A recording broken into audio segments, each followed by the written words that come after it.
Dear friends and students, you are listening to the book Glimpses of World History by Pandit Jawaharlal Nehru. Chapter number 36, South India Colonizes. April 28, 1932. We have wandered far. Let us now return to India again and try to find out what our forebears in this country were doing. You will remember the borderland empire of the Kushans, the great Buddhist state comprising the whole of northern India and a good bit of Central Asia, with its capital at Purushapura or Peshawar. You will also perhaps remember that about this period in the south of India, there was a great state stretching from sea to sea, the Andhra state. For about 300 years, the Kushans and the Andhras flourished. About the middle of the 3rd century after Christ, these two empires ceased to be, and for a period, India had a number of small states. Within 100 years, however, another Chandragupta arose in Pataliputra and started a period of aggressive Hindu imperialism. But before we go on to the Guptas, as they are called, we might have a look at the beginnings of great enterprises in the south, which were to carry Indian art and culture to distant islands of the east. You know well the shape of India, as she lies between the Himalayas and the two seas. The north is far removed from the sea. Its main preoccupation in the past has been the land frontier, over which enemies and invaders used to come. But east and west and south, we have a tremendous sea coast, and India narrows down till the east meets the west at Kanyakumari or Cape Comorin. All these people living near the sea were naturally interested in it, and one would expect many of them to be seafaring folk. I have told you already of the great trade which South India had from the remotest times with the West. It is not surprising, therefore, to find that from early times, shipbuilding existed in India, and people crossed the seas in search of trade, or maybe adventure. Vijaya is supposed to have gone from India and conquered Ceylon about the time Gautama the Buddha lived here. In the Ajanta caves, I think there is a representation of Vijaya crossing to Ceylon with horses and elephants being carried across in ships. Vijaya gave the name Sinhala to the island, Sinhala Dweep. Sinhala is derived from Sinha, a lion, and there is an old story about a lion current in Ceylon, which I have forgotten. I suppose the word Ceylon is derived from Sinhala. The little crossing from South India to Ceylon was of course no great feat. But we have plenty of evidence of shipbuilding and people going across the seas from the many Indian ports which dotted the coastline from Bengal to Gujarat. Chanakya, the great minister of Chandragupta Maurya, tells us something about the navy in his Arthashastra, about which I wrote to you from Naini. Megasthenes, the Greek ambassador at Chandragupta's court, also mentions it. Thus, it appears that even at the beginning of the Mauryan period, shipbuilding was a flourishing industry in India. And ships are obviously meant to be used. So quite a considerable number of people must have crossed the seas in them. It is strange and interesting to think of this, and then to think of some of our people even today who are afraid of crossing the seas and think it against their religion to do so. We cannot call these people relics of the past, for, as you see, the past was much more sensible.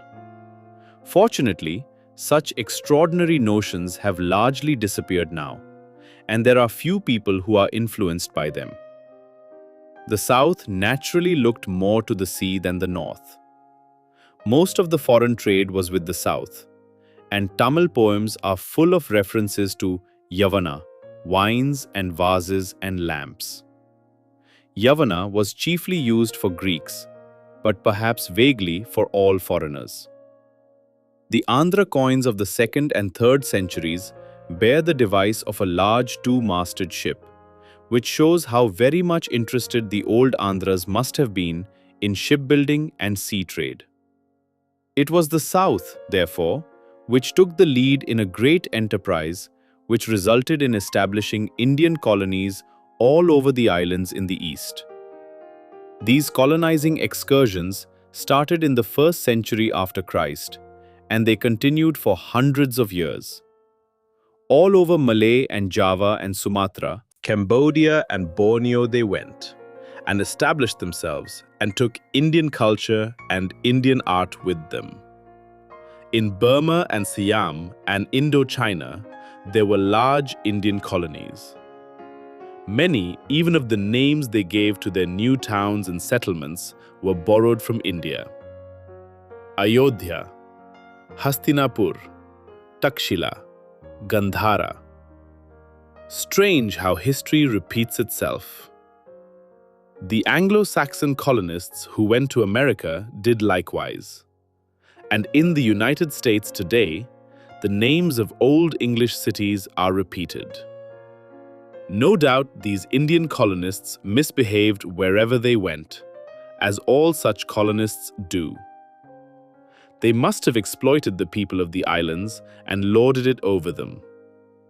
But after a while, the colonists and the old inhabitants must have intermixed, for it was difficult to keep up regular contacts with India. Hindu states and empires were established in these eastern islands, and then Buddhist rulers came. And between the Hindu and the Buddhist, there was a tussle for mastery. It is a long and fascinating story, the history of further or Greater India, as it is called. Mighty ruins still tell us of the great buildings and temples that adorned these Indian settlements. There were great cities, built by Indian builders and craftsmen. Cambodia, Sri Vijaya, Angkor the Magnificent, Majapahit. For nearly 1,400 years, these Hindu and Buddhist states lasted in these islands, contending against each other for mastery, changing hands, and occasionally destroying each other. In the 15th century, the Muslims finally obtained control, and soon after came the Portuguese and the Spaniards, the Dutch and the English, and last of all, the Americans. The Chinese, of course, had always been close neighbors, sometimes interfering and conquering, oftener living as friends and exchanging gifts, and all the time influencing them with their great culture and civilization. These Hindu colonies of the East have many things to interest us. The most striking feature is that the colonization was evidently organized by one of the principal governments of the day in southern India. At first, many individual explorers must have gone. Then later, as trade developed, families and groups of people must have gone on their own account. It is said that the early settlers were from Kalinga, Orissa, and the eastern coast. Perhaps some people went from Bengal also. There is also a tradition that some people from Gujarat, pushed out from their own homelands, went to these islands. But these are conjectures. The principal stream of colonists went from the Pallava country, the southern portion of the Tamil land, where a great Pallava dynasty was ruling. And it was this Pallava government that seems to have organized this colonization of Malaysia. Perhaps there was pressure of population, owing to people pushing down from northern India. Whatever the reason may have been, settlements in widely scattered places, far from India, were deliberately planned and colonies were started in these places almost simultaneously. These settlements were in Indochina, Malay Peninsula, Borneo, Sumatra, Java, and in other places. All these were Pallava colonies bearing Indian names. In Indochina, the settlement was called Cambodia, the present Cambodia, a name which came all the way from a Cambodia in the Kabul Valley in Gandhara. For 400 or 500 years, these settlements remained Hindu in religion. Then gradually, Buddhism spread all over. Much later came Islam and spread in part of Malaysia, part remaining Buddhist. Empires and kingdoms came and went in Malaysia. But the real result of these colonizing enterprises of southern India was to introduce Indo-Aryan civilization in this part of the world. And to a certain extent, the people of Malaysia today are the children of the same civilization as we are. They have had other influences also, notably the Chinese, and it is interesting to observe the mixture of these two powerful influences, the Indian and the Chinese, on the different countries of Malaysia. Some have been more Indianized. In others, the Chinese element is more in evidence. On the mainland, in Burma, Siam, and Indochina, the Chinese influence is predominant, but not in Malay. In the islands, Java, Sumatra, and others, Indian influence is more obvious, with a recent covering of Islam. But there was no conflict between the Indian and the Chinese influences. They were very dissimilar, and yet they could work on parallel lines without difficulty. In religion, of course, India was the fountainhead, whether it was Hinduism or Buddhism. Even China owed her religion to India. In art also, Indian influence was supreme in Malaysia. Even in Indochina, where Chinese influence was great, the architecture was wholly Indian. China influenced these continental countries more in regard to their methods of government and their general philosophy of life. So that today, the people of Indochina and Burma and Siam seem to be nearer akin to the Chinese than to the Indian. Of course, racially, they have more of Mongolian blood in them, and this makes them resemble to some extent the Chinese. In Borobudur in Java are to be seen now the remains of great Buddhist temples built by Indian artisans. The whole story of the Buddha's life is carved on the walls of these buildings, and they are a unique monument not only to the Buddha, but to the Indian art of that day. Indian influence went farther still. It reached the Philippines and even Formosa, which were both part, for a time, of the Hindu Sri Vijaya kingdom of Sumatra. Long afterwards, the Philippines were ruled by the Spaniards, and now they are under American control. Manila is the capital city of the Philippines.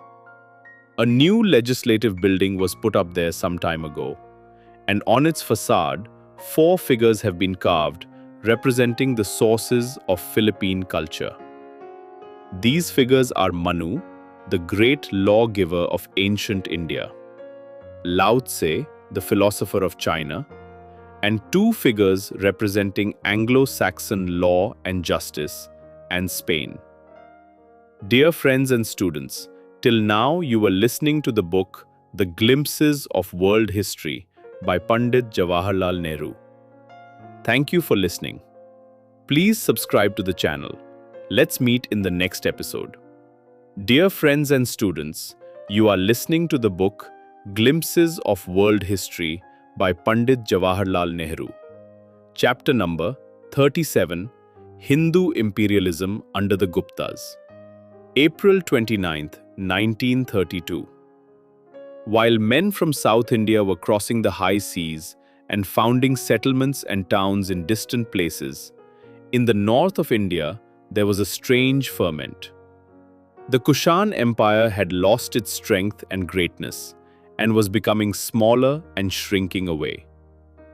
All over the north there were small states, often ruled by the descendants of the Sakas or Scythians or Turkis, who had come to India over the northwestern frontier. I have told you that these people were Buddhists and that they came to India not as enemies to raid, but to settle down here. They were pushed inexorably from behind by other tribes in Central Asia, who in their turn were often pushed away by the Chinese kingdom. On coming to India, these people largely adopted Indo-Aryan customs and traditions.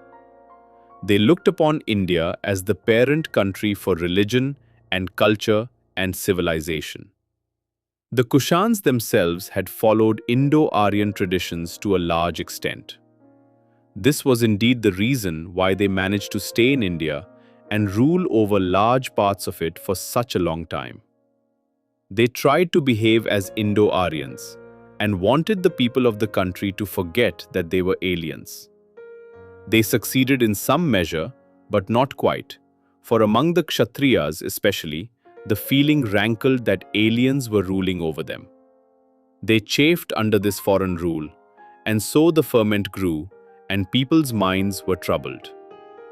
Ultimately, these disaffected people found a capable leader, and under his banner, they started a holy war, as it is called, to free Aryavarta. This leader was named Chandragupta. Do not mix him up with the other Chandragupta, the grandfather of Ashoka. This man had nothing to do with the Mauryan dynasty. It so happened that he was a petty Raja of Pataliputra, but the descendants of Ashoka had retired into obscurity by then. You must remember that we are now in the beginning of the 4th century after Christ, that is, about 308 AC. This was 534 years after Ashoka's death. Chandragupta was ambitious and capable.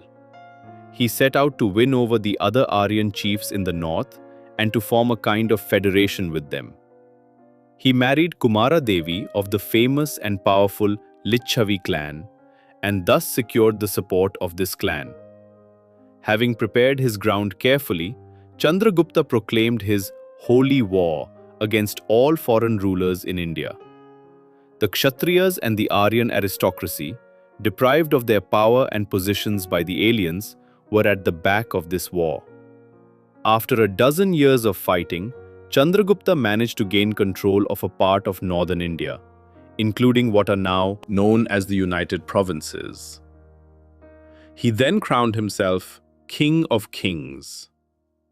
Thus began what is known as the Gupta dynasty. It lasted for about 200 years, till the Huns came to trouble it.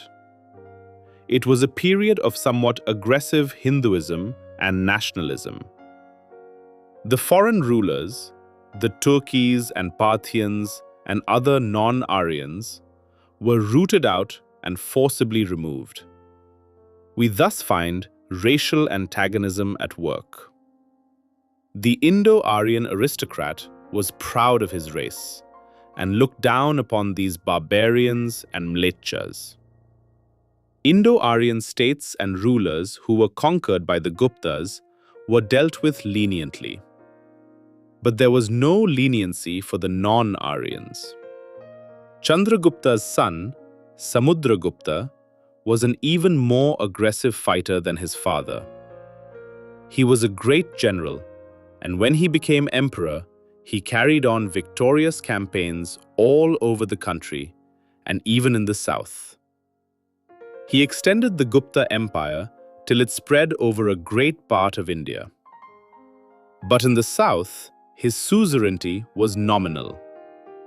In the north, the Kushans were pushed back across the Indus River.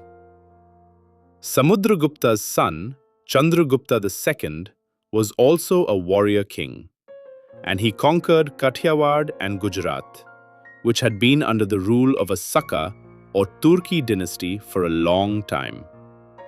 He took the name of Vikramaditya, and by this he is usually known.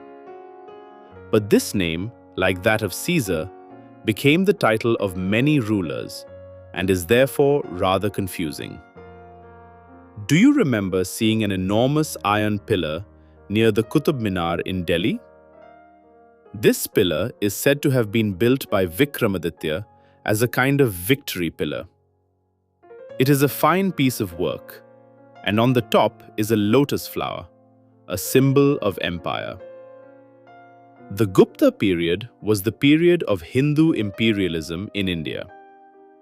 There was a great revival of old Aryan culture and Sanskrit learning. The Hellenistic or Greek and Mongolian elements in Indian life and culture, which had been brought by the Greeks, Kushans and others, were not encouraged, and were in fact deliberately superseded by laying stress on the Indo-Aryan traditions.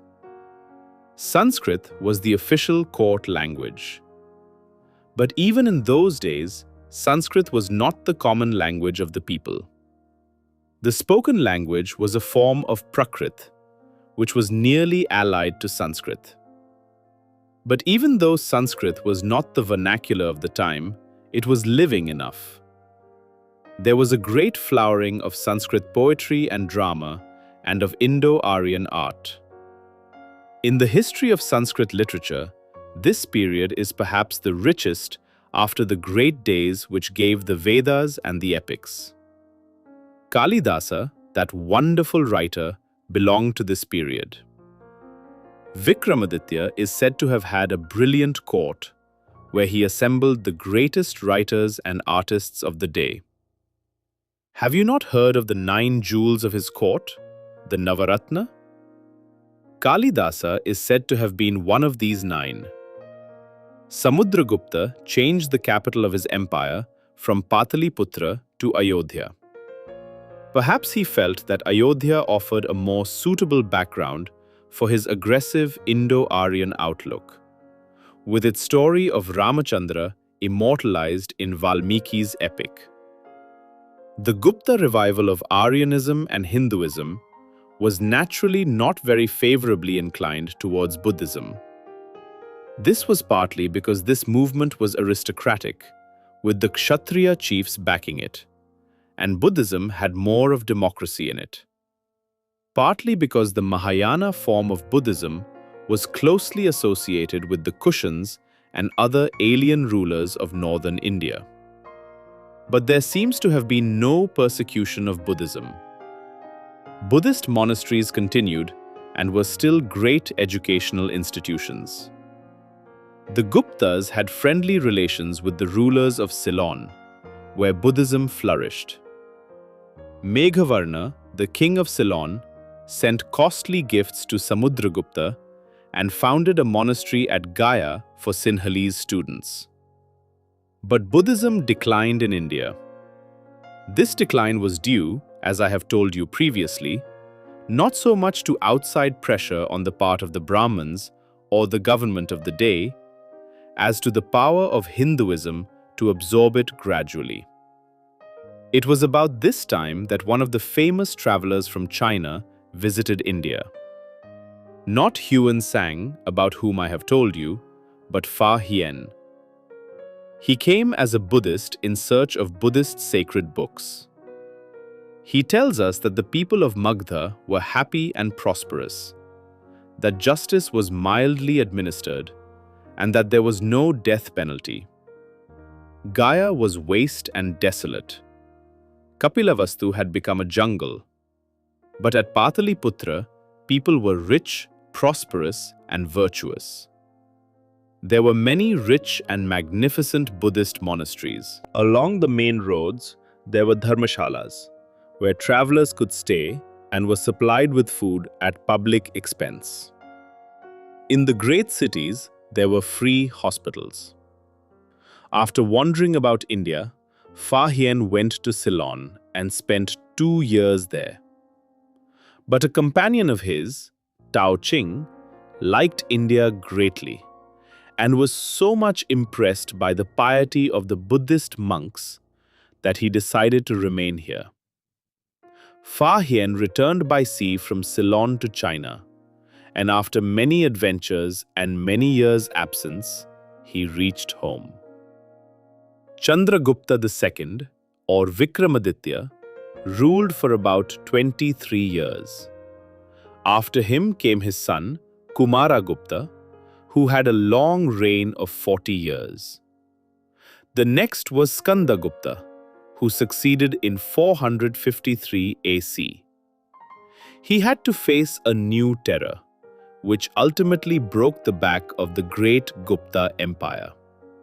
But of this, I shall tell you in my next letter. Some of the finest frescoes of Ajanta, as well as the halls and chapel, are examples of Gupta art. When you see them, you will realize how wonderful they are. Unfortunately, the frescoes are slowly disappearing as they cannot stand exposure for long. What was happening in other parts of the world when the Guptas held sway in India? Chandragupta I was the contemporary of Constantine the Great, the Roman emperor who founded Constantinople. During the times of the later Guptas, the Roman Empire split up into the Eastern and Western, and the Western was ultimately overthrown by the northern barbarian tribes. Thus, just about the time when the Roman Empire was weakening, India had a very powerful state with great generals and mighty armies. Samudragupta is sometimes spoken of as the Indian Napoleon. But, ambitious as he was, he did not look beyond the frontiers of India for his conquests. The Gupta period was one of aggressive imperialism and conquest and victory. But there are many such imperialistic periods in the history of every country, and they have little importance in the long run. What makes the Gupta times stand out, however, and worthy of being remembered with some pride in India, is the wonderful renaissance of art and literature which they witnessed. Dear friends and students, till now, you were listening to the book The Glimpses of World History by Pandit Jawaharlal Nehru. Thank you for listening. Please subscribe to the channel. Let's meet in the next episode. Dear friends and students, you are listening to the book Glimpses of World History by Pandit Jawaharlal Nehru. Chapter number 38. The Huns Come to India. May 4th, 1932. The new terror which descended on India across the northwestern mountains was the Hun terror. I said something about the Huns in a previous letter when we were discussing the Roman Empire. In Europe, their greatest leader was Attila, who for many years terrorized over both Rome and Constantinople. Allied to these tribes were the Huns, called the White Huns, who came to India about the same time. They were also nomads from Central Asia. For a long time past, they had been hovering along the Indian frontier and giving a lot of trouble to all concerned there. As their numbers grew, and perhaps because they were pushed from behind by other tribes, they undertook a regular invasion. Skandagupta, fifth of the Gupta line, had to face this Hun invasion. He defeated them and hurled them back. But a dozen years later, they came again. Gradually, they spread over Gandhara and the greater part of northern India. They tortured the Buddhists and committed all manner of frightfulness. There must have been continuous warfare against them, but the Guptas could not drive them away. Fresh waves of Huns came and spread over central India, and their chief, Toramana, installed himself as king. He was bad enough, but after him came his son, Mihirakula, who was an unmitigated savage and fiendishly cruel. Kalhana, in his History of Kashmir, the Rajatarangini, tells us that one of Mihirakula's amusements was to have elephants thrown over great precipices into the valley below. His atrocities roused up Aryavarta at length, and the Aryas under Baladitya of the Gupta line and Yashodharman, a ruler of central India, defeated the Huns and made Mihirakula a prisoner. But, unlike the Huns, Baladitya was chivalrous, and he spared Mihirakula and told him to go away outside the country. Mihirakula took refuge in Kashmir and later treacherously attacked Baladitya, who had treated him so generously. Soon, however, the Hun power weakened in India. But many of the descendants of the Huns remained and gradually got mixed up with the Aryan population. It is possible that some of our Rajput clans of central India and Rajputana have a trace of this White Hun blood. The Huns ruled northern India for a very short time, less than 50 years.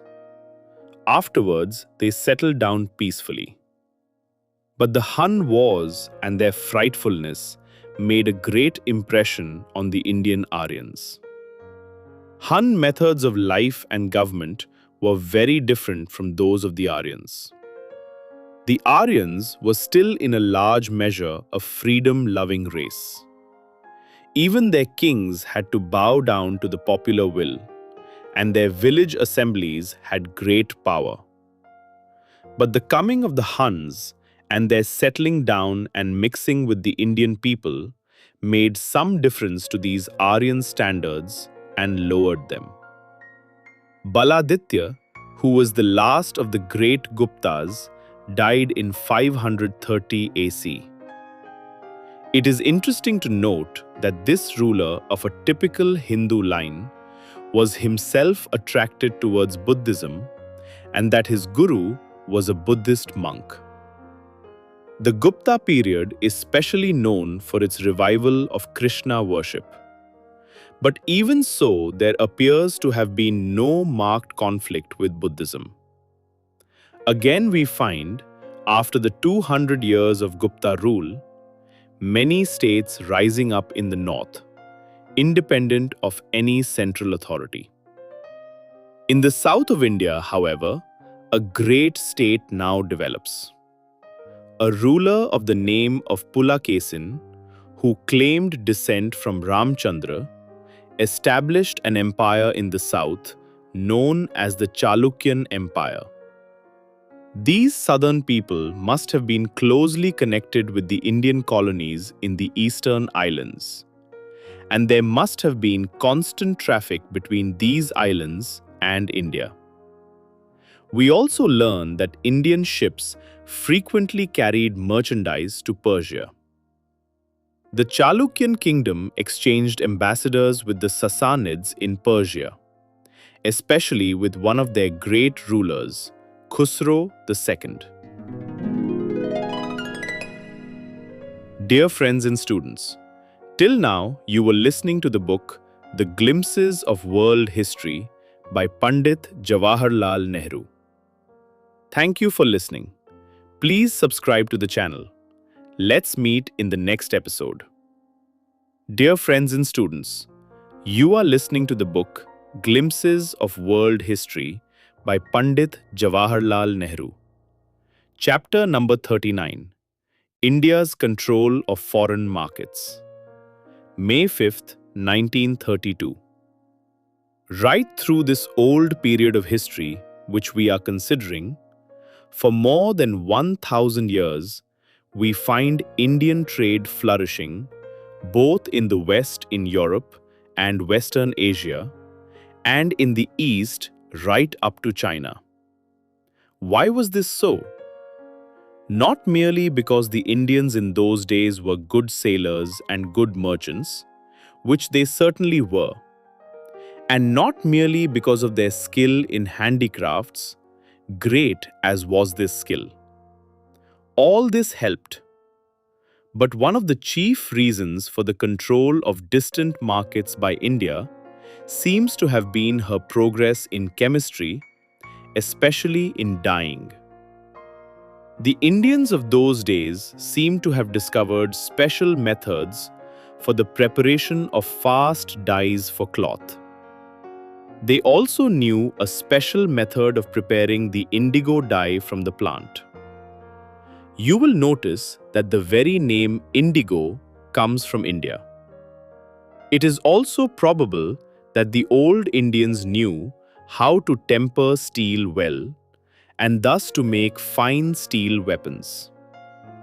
You may remember my telling you that in the old Persian stories of Alexander's invasion, whenever a good sword or dagger is mentioned, it is stated that it was from India.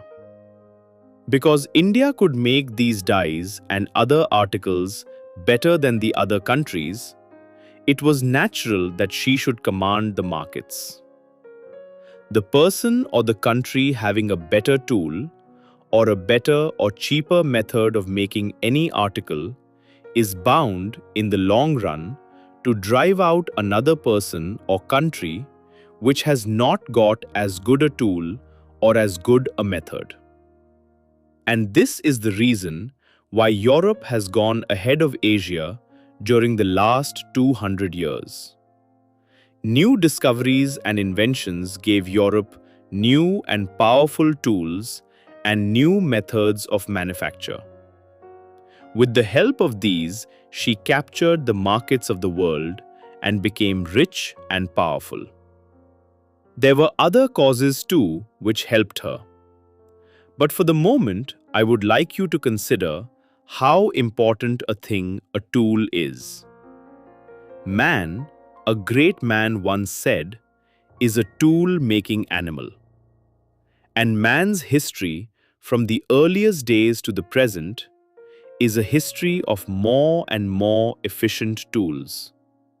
From the early stone arrows and hammers of the Stone Age, to the railway and steam engine, and the enormous machines of today. Indeed, almost everything we do requires a tool. Where would we be without tools? A tool is a good thing. It helps to lighten work. But of course, a tool may be misused. A saw is a useful tool, but a child may hurt itself with it. A knife is one of the most useful things you can have. Every scout must have it. And yet, a foolish person may kill another with the knife. It is not the fault of the poor knife. The fault lies with the person misusing the tool. In the same way, modern machinery, good in itself, has been and is being misused in many ways. Instead of lightening the burden of work on the masses, it has often made their lot even worse than before. Instead of bringing happiness and comfort to millions of people, as it should, it has brought misery to many.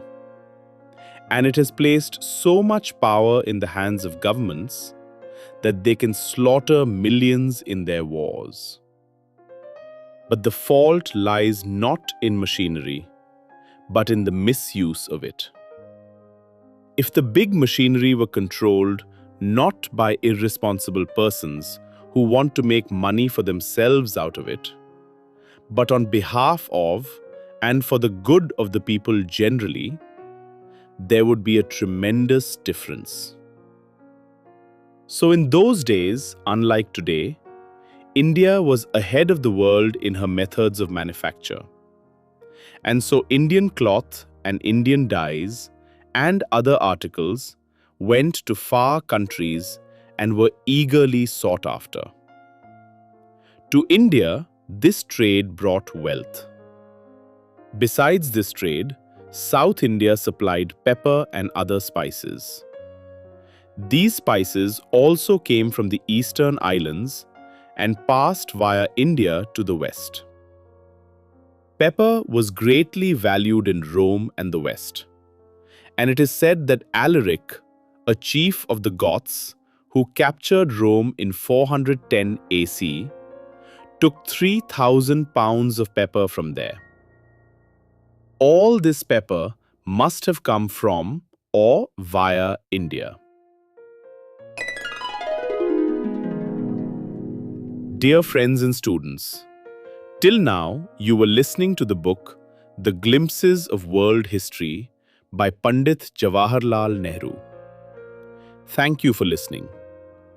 Please subscribe to the channel. Let's meet in the next episode. Dear friends and students, you are listening to the book, Glimpses of World History by Pandit Jawaharlal Nehru. Chapter number 40. The Ups and Downs of Countries and Civilizations. May 6th, 1932. We have kept away from China for a long time now. Let us go to it again and carry on our tale and see what was happening to it when Rome was falling in the West and India was having a national revival under the Guptas. The rise or fall of Rome affected China very little. They were too far removed from each other. But I have already told you that the driving back of the Central Asian tribes by the Chinese state sometimes had disastrous consequences for Europe and India. These tribes, or others whom they pushed, went west and south. They upset kingdoms and states and created confusion. Many settled down in Eastern Europe and in India. There were, of course, direct contacts between Rome and China, and embassies were exchanged. The earliest of such embassies mentioned in the Chinese books is said to have come from the Emperor Hun of Rome in 166 AC. This Hun is no other than Marcus Aurelius Antoninus, whom I mentioned in one of my letters to you. The fall of Rome in Europe was a mighty thing. It was not merely the fall of a city or the fall of an empire. In a way, the Roman Empire continued at Constantinople for long afterwards, and the ghost of the empire hovered all over Europe for 1400 years or so. But the fall of Rome was the end of a great period. It was the end of the ancient world of Greece and Rome. A new world, a new culture and civilization were rising in the West on the ruins of Rome. We are misled by words and phrases, and because we find the same words used, we are apt to think that they mean the same thing. After Rome fell, Western Europe continued to talk in the language of Rome. But behind that language were different ideas and different meanings. People say that the countries of Europe today are the children of Greece and Rome. And this is true to some extent, but still it is a misleading statement. For the countries of Europe represent something quite different from what Greece and Rome stood for. The old world of Rome and Greece collapsed almost completely. The civilization that had been built up in 1000 years or more ran to seed and decayed. It was then that the semi-civilized, half-barbarous countries of Western Europe appear on the page of history and build up slowly a new culture and civilization. They learned much from Rome. They borrowed from the old world. But the process of learning was difficult and laborious. For hundreds of years, culture and civilization seemed to have gone to sleep in Europe. There was the darkness of ignorance and bigotry. These centuries have therefore been called the Dark Ages.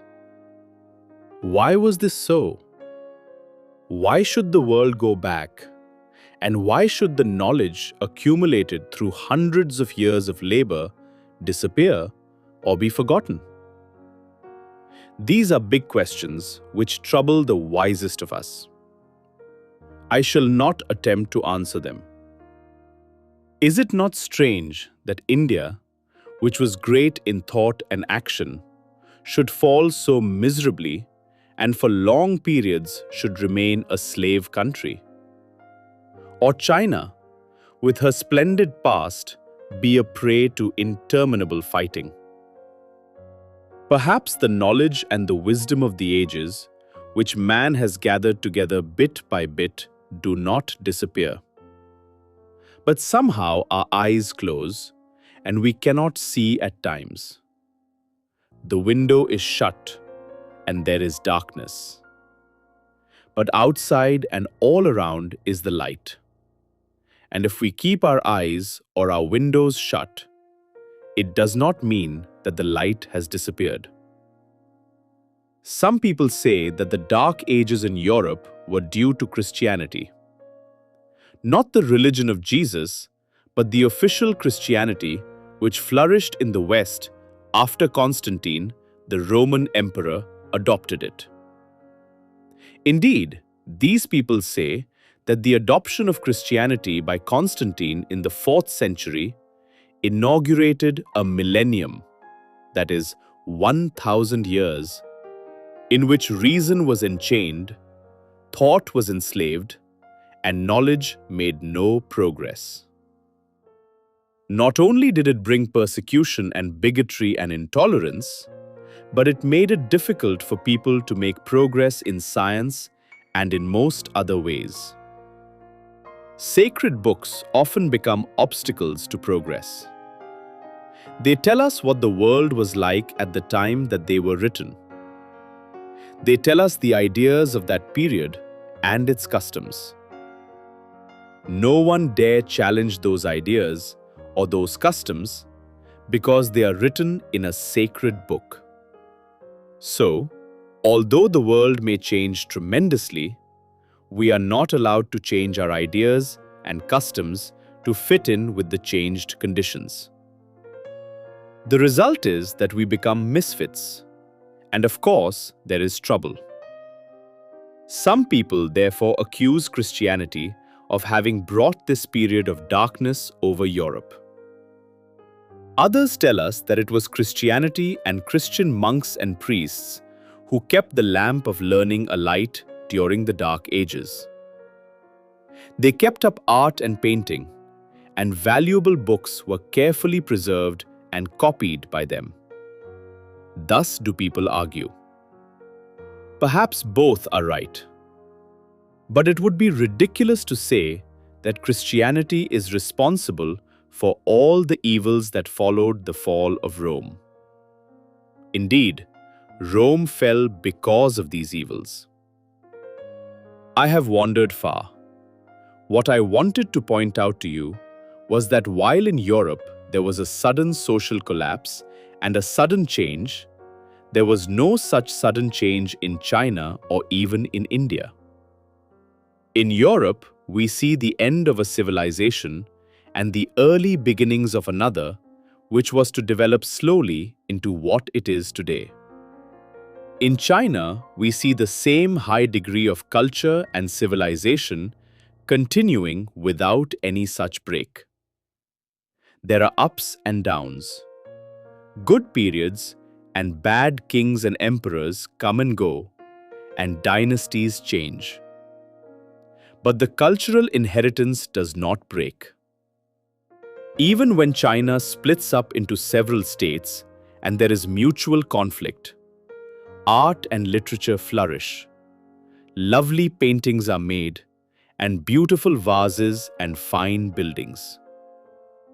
Printing comes into use, and tea drinking comes into fashion and is celebrated in poetry.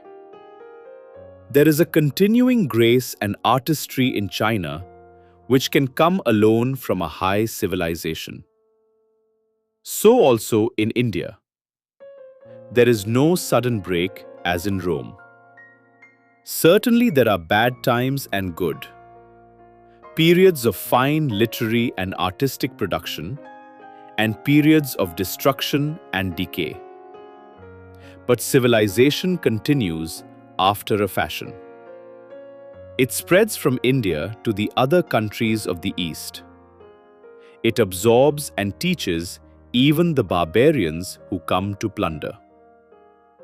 Do not think that I am trying to praise India or China at the expense of the West. There is nothing to shout about in the condition of India or China today. And even the blind can see that with all their past greatness, they have sunk low in the scale of nations. If there was no sudden break with their past culture, this does not mean that there has been no change for the worse. If we were up and we are down, obviously we have come down in the world.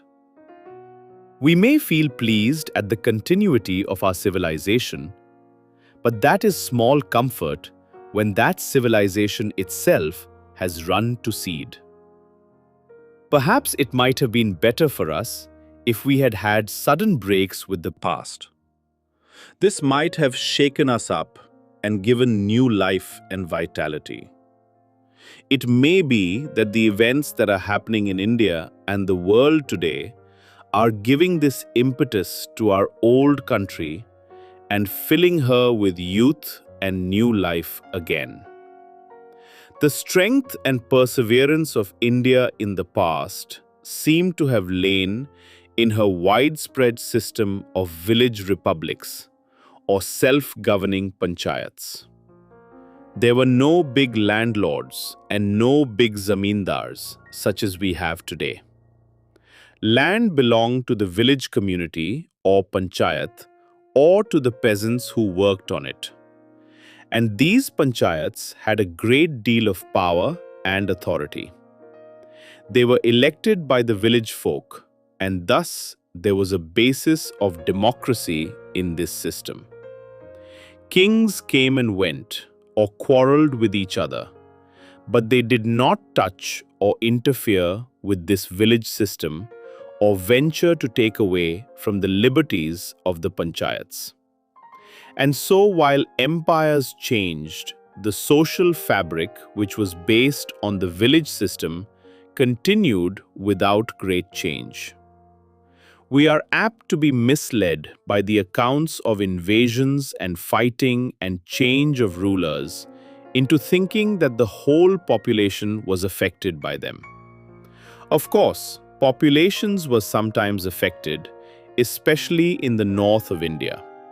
But on the whole, it may be said that they worried little and carried on in spite of changes at the top.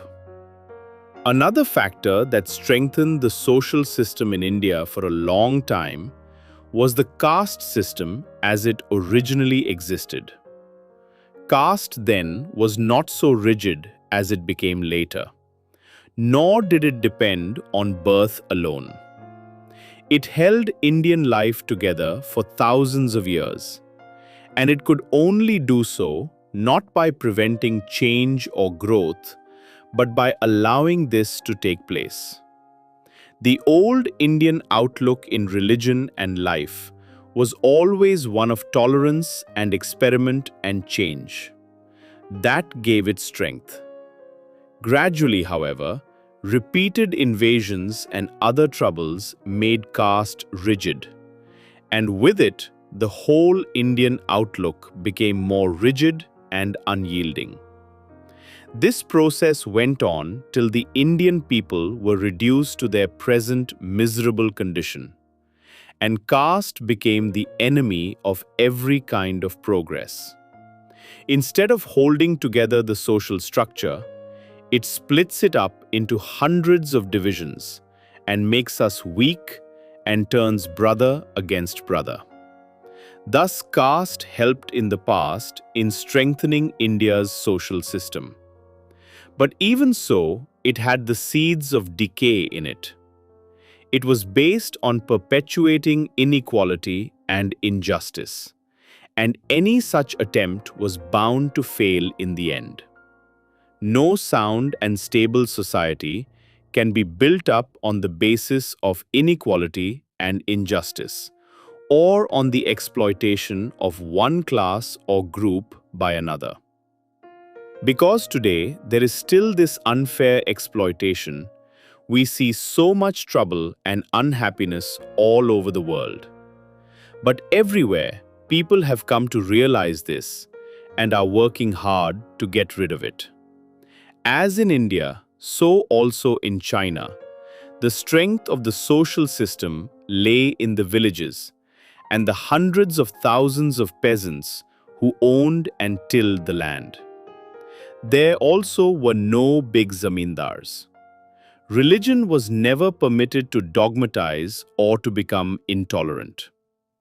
Of all the people in the world, perhaps the Chinese have been and still are the least bigoted in the matter of religion. Again, you will remember that both in India and China, there was no such labor slavery as in Greece or Rome, or earlier still in Egypt. There were some domestic servants who were slaves, but they made little difference to the social system. This system would have gone on in the same way without them. Not so in ancient Greece or Rome, where the large numbers of slaves were an essential part of the system, and the real burden of all work lay on them. And in Egypt, where would the Great Pyramids have been but for this slave labor? I began this letter with China, and I intended to carry on her story. But I have drifted to other subjects, not an unusual thing for me. Dear friends and students, till now you were listening to the book The Glimpses of World History by Pandit Jawaharlal Nehru. Thank you for listening. Please subscribe to the channel. Let's meet in the next episode.